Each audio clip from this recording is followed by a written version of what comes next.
Hey, Martin. Are you still awake? I'm having trouble sleeping. I'm awake, Amber. I thought you were going to bed early tonight. You should be fast asleep by now.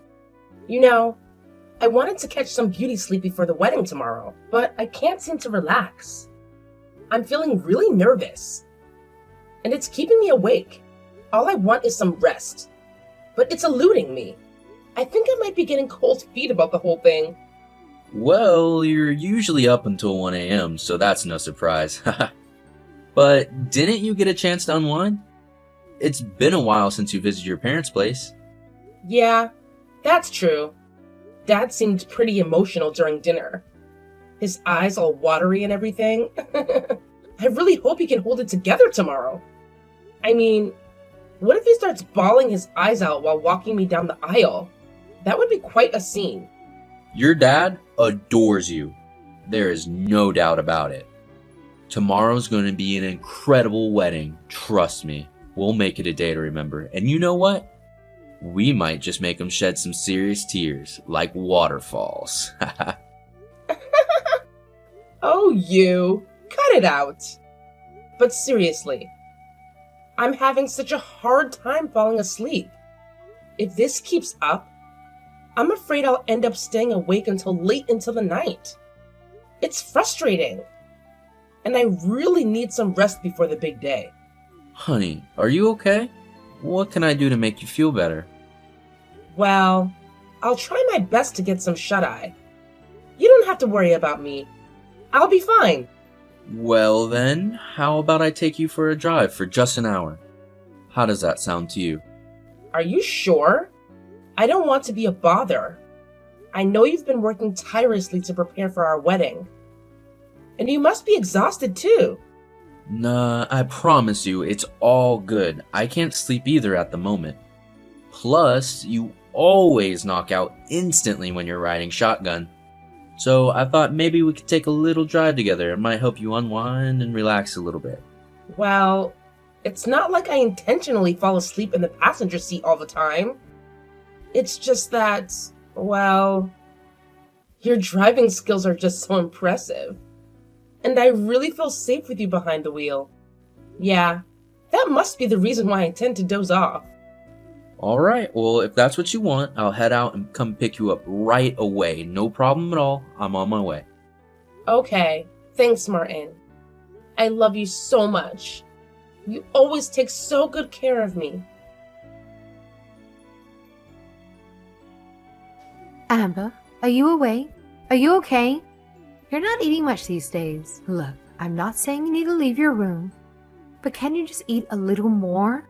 If you tell me what you want, I'll make it. I'm making shrimp cocktails and pasta for lunch today, your favorite.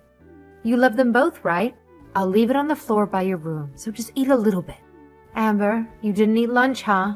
Are you really all right? You didn't eat anything last night either. I'm worried because you're eating less and less these days. What if we lose you as well? Please, I think it's time you face what happened to Martin. I'm sure this is very difficult for you, but Martin would be sad to see you like this. Stop it. Don't say Martin's name.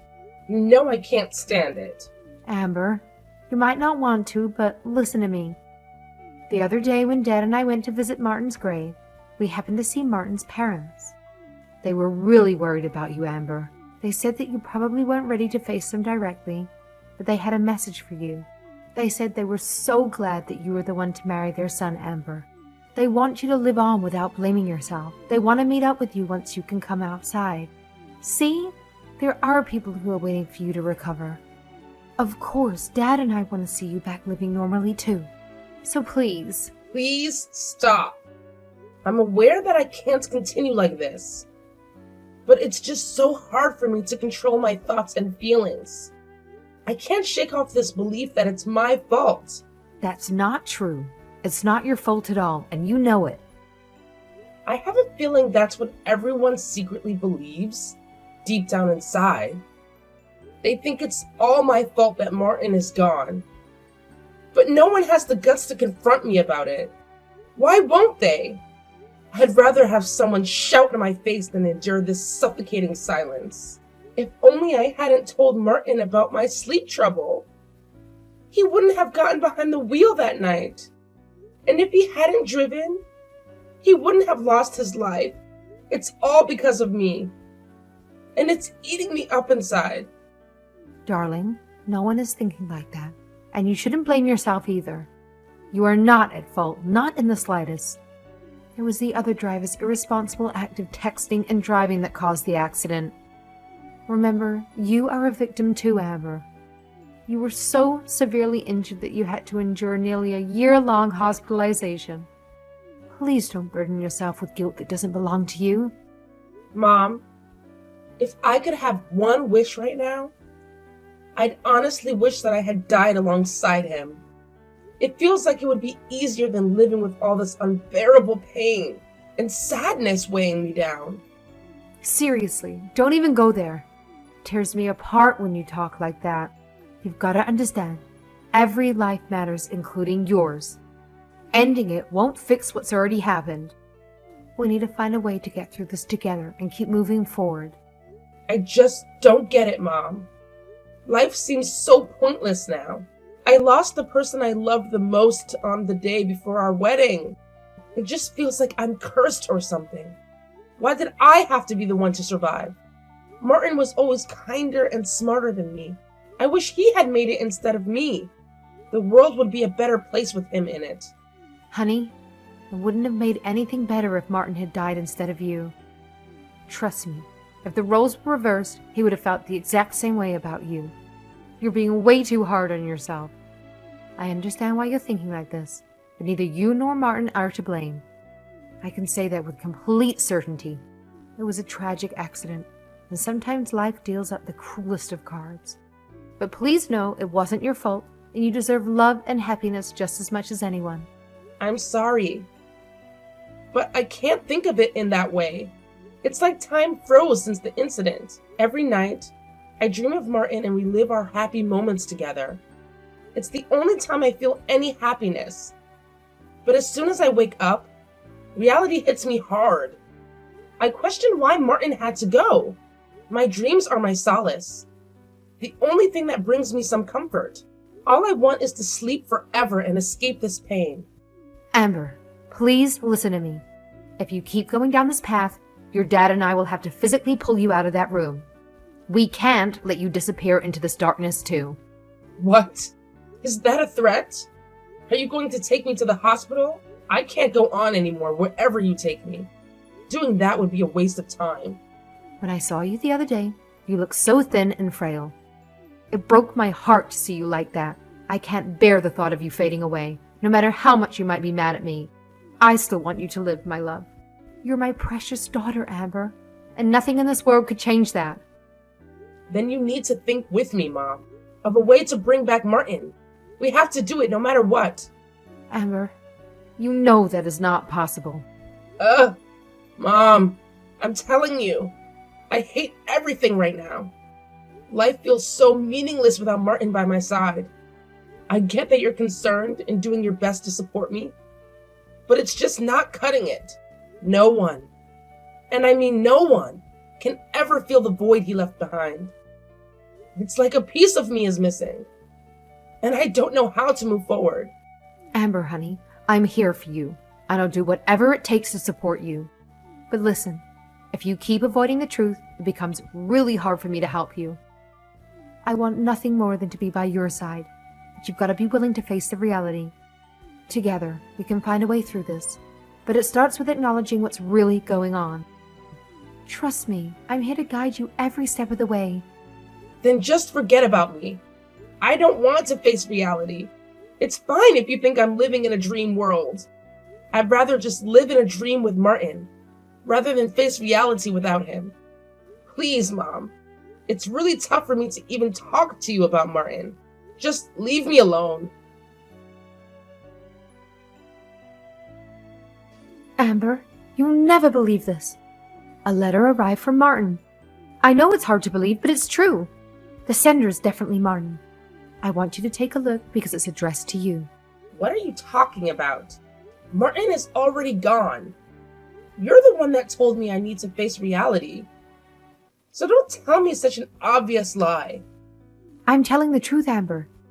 You have to trust me. Wait, I'll slip it under your door so you can see it for yourself. I think you'll recognize if it's Martin's handwriting or not. Don't.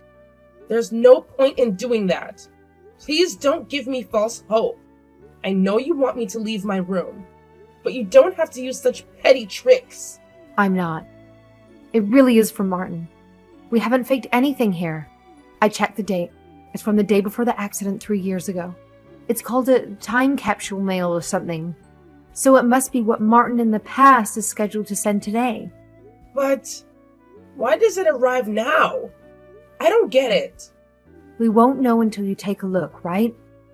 So I think you should take your time and give it a read. Okay, got it. I'll take a look. To my beloved Amber, happy anniversary, my love. As I write this letter, we've officially spent 3 amazing years together. I hope everything is going well for us. Originally, I had planned this letter as a surprise for our anniversary, but then I heard from a coworker that the honeymoon period tends to wear off after 3 years. I'll have to admit, it made me a little anxious. I just hope we haven't fallen into the trap of monotony in our married life. Don't blame me for being concerned, alright? But let me assure you, Amber, my heart belongs to you and you alone. I understand how work can be stressful and how may sometimes take each other for granted. But I sincerely hope I haven't let any of that affect our relationship negatively. If there are things you want me to work on, please share this letter with me as well. Communication is key after all. Remember when we were first introduced through Andy? My initial impression of you was that you were shy and gentle. Honestly, I thought we might have some difficulty getting along. But as I got to know you better, I realized that was not the whole picture. You were strong, independent, and have a vibrant personality. You had this incredible ability to light up any room you entered. It was not love at first sight for me, but I fell head over heels for you surprisingly fast. I may have came on a bit strong at first, and I remember you being a bit hesitant, but in the end, you chose me. You made the decision to spend the rest of your life with me, and that's something I'll forever cherish. Amber, the time I have spent with you has been the happiest of my life. I feel incredibly blessed to experience this kind of love. I made a personal vow to make you happy, to ensure that you feel grateful for having met and married me. In times of disagreement or conflict, I want you to remember this letter. I can be stubborn, I'll admit, and expressing my true feelings isn't always easy. But you know me better than anyone. You mean everything to me, Amber. Your beautiful smile, your positive attitude, I adore every single thing about you. Life is unpredictable, and I'm certain we'll face our fair share of challenges along the way. But as long as I have you by my side, I'm confident we can overcome anything that comes in our way. I'll always be there for you, supporting you through thick and through thin. Please never forget that. I love you more than words can express. Forever yours, Martin. Amber, are you okay? You read the letter, didn't you? Yeah, I read it. No doubt about it. It was definitely from Martin. I recognized his handwriting in a heartbeat. Right. I'm not sure if I should ask, but what was the letter all about? I mean, if you're comfortable sharing, please do, but I don't want to pry too much. Well, he was worried that our married life might get boring after 3 years. Can you believe it? He's such a big worrywart. Oh, that's Martin for you, no doubt. Remember when we went on that vacation together? He packed like he was preparing for the apocalypse, just in case of any emergency. Everyone kept telling him he was overdoing it, but I guess you could say he's just really organized. Ah, those are some great memories, weren't they? We had so much fun on that trip. Yeah, Martin used to say he wanted to make me happy. He fell for my upbeat and cheerful self. But if he saw me now, I think he'd be disappointed. I've changed so much, and not in a good way. I can't blame him if he didn't like what he saw anymore. Not at all. But he would be really worried. And the Martin I knew would do anything to make you feel like yourself again. Aw, that's not fair. This letter caught me off guard. And it feels like Martin is still here with us. I was just going through old photos of him and me, you know? He looked so happy in all of them. But it wasn't just him. I could see how genuinely happy I was too. And it's bittersweet. It's hard to believe that those moments were real. And now he's gone. But I'll always cherish those memories and hold on to the happiness we shared together. Yeah, you two always looked so happy together, sweetie. I thought you were a perfect match. Like a puzzle that just fits. And not just that, you both got along so well with each other's families too. It was heartwarming to see how everyone adored the two of you. You brought so much joy and love into our lives. Even now, those memories make me smile. Just know that you had something really special, and that's something to hold on to, no matter what. I loved Martin with all my heart, you know?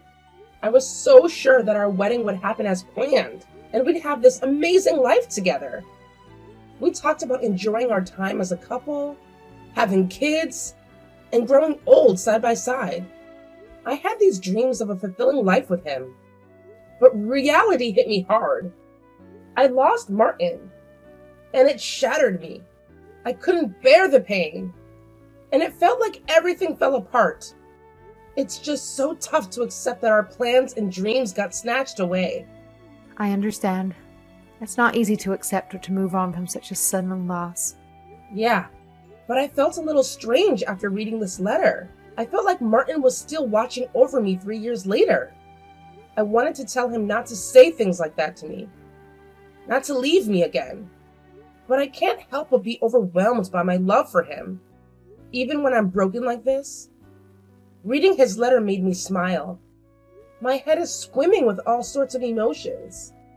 It's maybe best to describe that I feel it's unfair he's done this to me. Oh, Martin really is well organized, leaving you such a thoughtful letter in advance. But I feel what he's done is a little unfair to me and your dad, too. Huh? Why is that? Your dad and I have been watching over you for 3 whole years, making sure you're okay. But you know what's incredible? It only took Martin one single moment to make you feel bitter. And honestly, that's a wonderful thing. Well, I'm sorry, Mom. I don't know how I should feel about it. You must have been so sad and worried about me. No worries, sweetheart. This is something that only Martin could have pulled off, you know?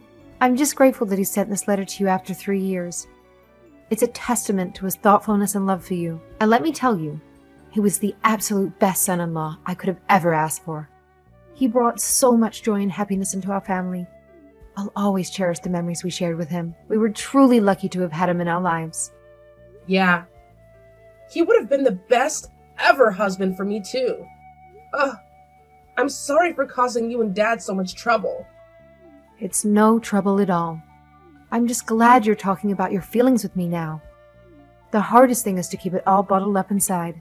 If you start to feel it's all too much again, you can rely on me and Dad from now on. Don't carry this burden alone. It doesn't matter what it is. We'll be there for you. Thank you. Maybe it's too late, but after reading the letter, I feel like I can try to live again.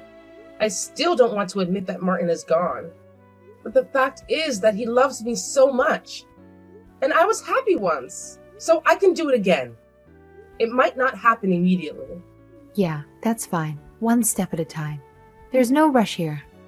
And better late than never. You're still 30, Amber. You've still got your whole life ahead of you. Thank you for supporting me all this time. Thank you for not giving up on me. What do you mean? Of course we didn't. Why would we ever give up on you, Amber? Anyway, you should tell your dad that too. He didn't try to talk too much because he didn't know how to approach you given what happened. But he's become even less talkative ever since you started shutting yourself in your room. He's constantly sighing. He'll probably cry buckets today when he found out what happened. I'll be right next to him, crying the same way. I'm so glad. I'm ashamed of myself. I walked past Dad lots of times, but I always ignored him. So what if you did? Nothing's changed. We're family. Right. Hey, Mom. Thank you too. I'm sorry for always leaving the food you made for me. I'll make up for all the sadness I've caused by making everybody happy. You don't have to change so suddenly. Just take things slowly at your own pace. We're just happy that you're living again. Yeah. As long as I'm living, I might be able to experience happiness again. Yeah, the first step is to start living. That's the most important part of life. Mom? Maybe, just maybe, I don't think I can do this while I'm alive, but if I can meet Martin again, I want to be someone he can fall in love with again. So I want to get back to my old self that he fell for in the first place. It's all right for me to hope that, right? As Mom said, the moment I stepped out of my room, my dad broke down in tears. It had been a while since we had hugged, but I held him tightly, feeling his pain. His tears were contagious, and I found myself crying too. It hit me that I wasn't the only one suffering since that fateful day. It was a realization that brought some comfort amidst the grief. To regain some sense of normalcy, I established a routine for myself. I started working part-time a few days a week and began contemplating my future career plans. Recently, I mustered the courage to visit Martin's grave for the first time. Emotionally, it was incredibly challenging. I trembled with each step, struggling to move forward. However, with the support of my parents, I managed to make it through. Coming to terms with Martin's passing is still an ongoing process, but I feel prepared to face reality now. Life is short, and I want to honor Martin's memory by pursuing the things he and I had dreamed of. Although he may no longer be physically present, the cherished memories we created together will forever reside in my heart. Whenever I think of him, I sense his presence beside me. That's why I strive to regain the essence of who I was when Martin loved me. I am incredibly grateful to have met and married such a remarkable man. My love for him knows no bounds, and I am determined to live a life that honors his spirit and our shared dreams.